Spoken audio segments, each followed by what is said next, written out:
How did you survive? I don't know. I really shouldn't be here. I shouldn't be here. Should not be here.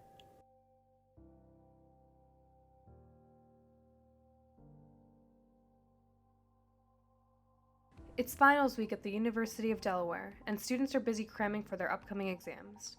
While they spend their days concerned about good grades, they're not aware of what dark events are happening behind closed doors. My name is Sanskriti Rayavarapu, and for the last 3 months, I've worked with Javier Aguiar and Sean Hinton to dig deeper into the realities of sex trafficking in Delaware. I think that we should go talk to Yolanda Slava. She's one of the most well-known anti-trafficking activists in Delaware, and I really think that she could shed some light on this issue. What exactly is sex trafficking then?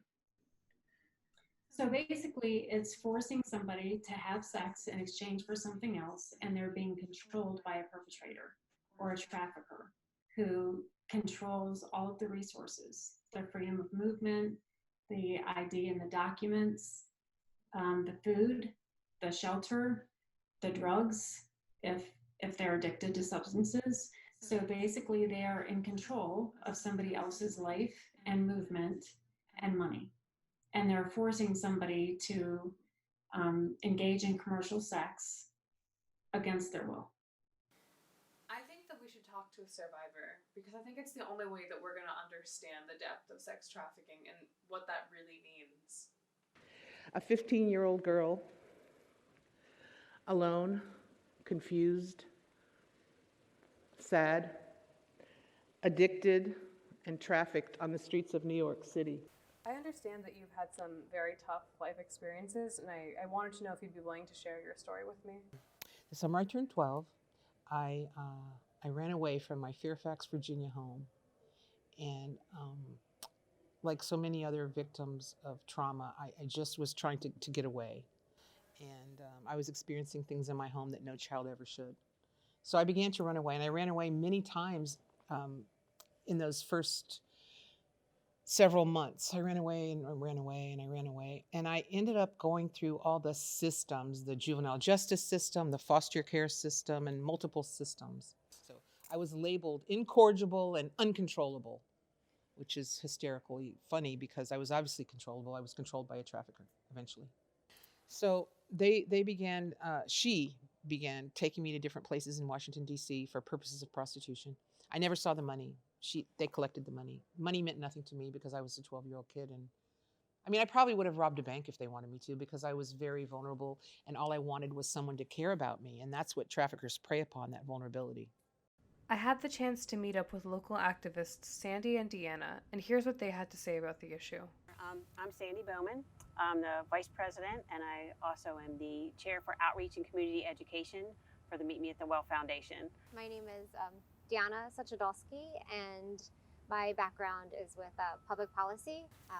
Right now, I am on the board for Meet Me at the Well with Sandy, working to do anti-human trafficking work and advocacy and supporting legislation. And I'm also on the Human Trafficking Interagency Coordinating Council as a planner and administrator. I hear the term sex trafficking and human trafficking. Is there a difference between the two? So human trafficking encompasses a wide range of different types of trafficking. There's labor trafficking, there's sex trafficking, there's also trafficking of body parts.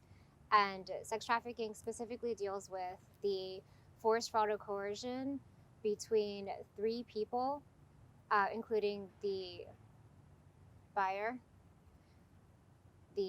what would be considered the prostitute or the victim, and then the handler or the pimp or the trafficker. So once those 3 people are involved, you have trafficking.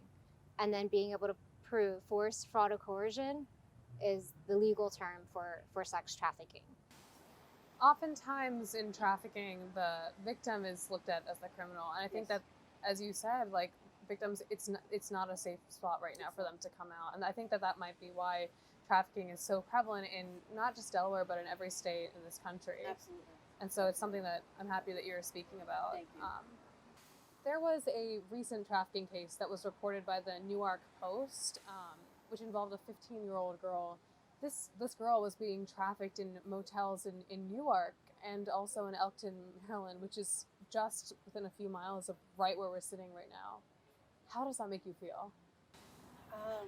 It it's upsetting, and it makes me afraid. I'm a parent, and seeing that the occasions of sex trafficking are increasing, the fact that it's kind of a silent issue in this state. People still will laugh when I am worried about my daughter, and I tell people that you should prepare your child as well for these things, because people don't take it seriously. They don't realize how close to home it is. And even with this recent case, even with it being in our paper, it still isn't amplified enough.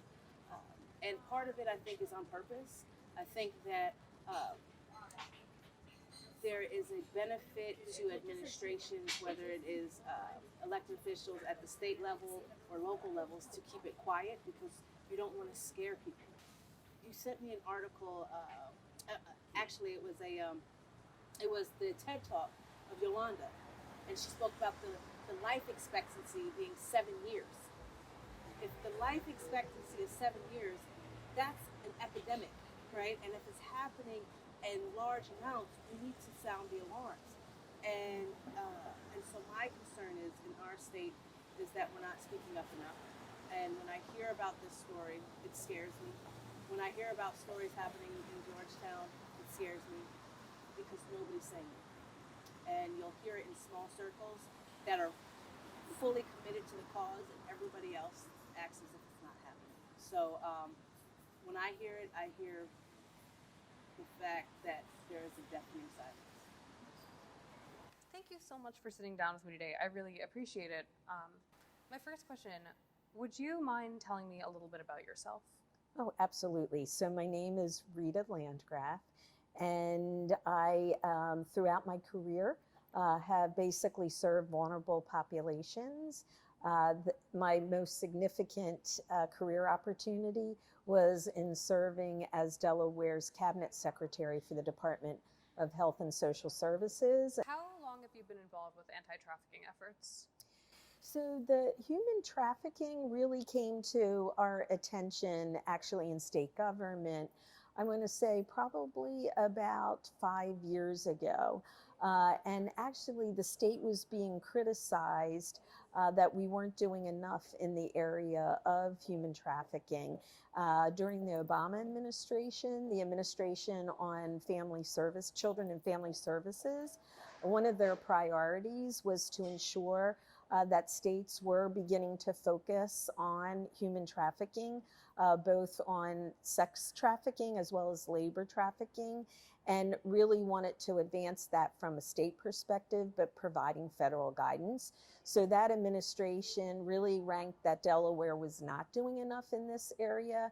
So the General Assembly got involved, and the Senate in particular of Delaware, and started writing legislation to formulate the Human Trafficking Coordinating Council, which was a body that had many representatives from the administrative branch, from the variety of cabinet offices, as well as the Attorney General's office, as well as law enforcement.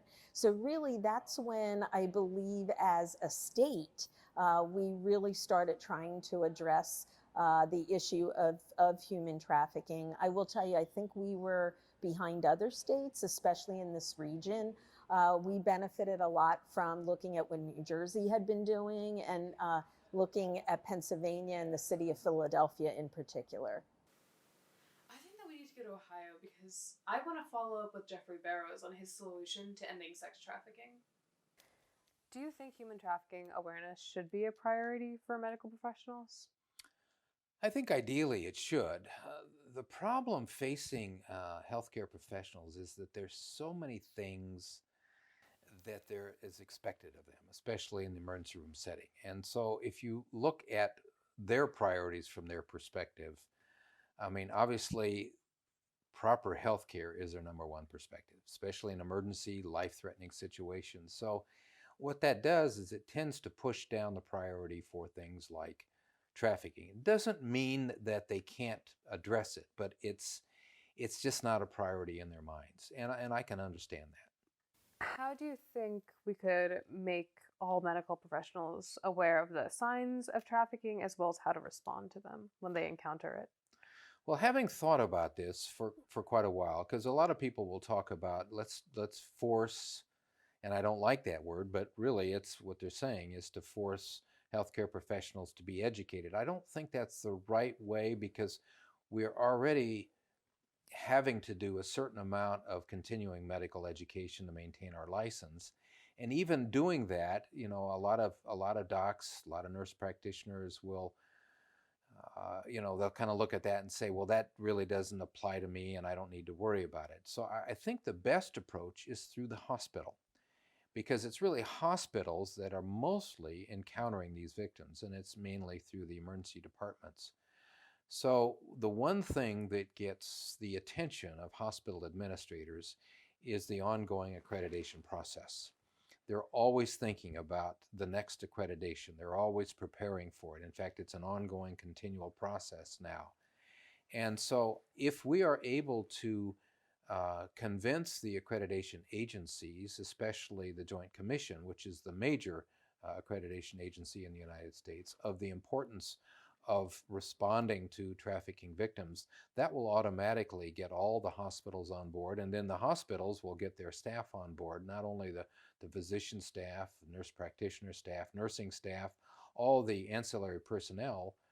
They will then be trained on it, and a proper response, I think, will come about. How was the recovery process after you left New York? Long and hard, I mean, I didn't tell anyone what I'd experienced. No one. I kept it all in. I told no one because I carried a deep shame and guilt because I thought it was all my fault and all my idea. And once again, it's a very slick crime because traffickers know that victims think that, and they know they're not going to go testify against them or go running into a police station and go, help me, I'm being trafficked. I didn't even know what that term meant. Would you mind talking a little bit about the rehabilitation process? First part of it is really getting them into a place where they're safe, where they can feel comfortable talking about what happened to them.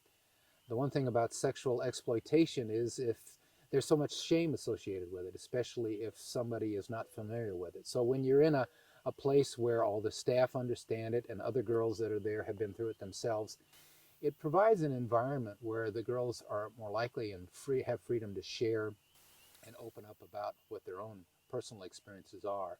They're in a safe place. They can get back in school. They can begin to see and learn what's happened to them. And again, through their counseling, they can begin to stabilize until they get into the next step after our care.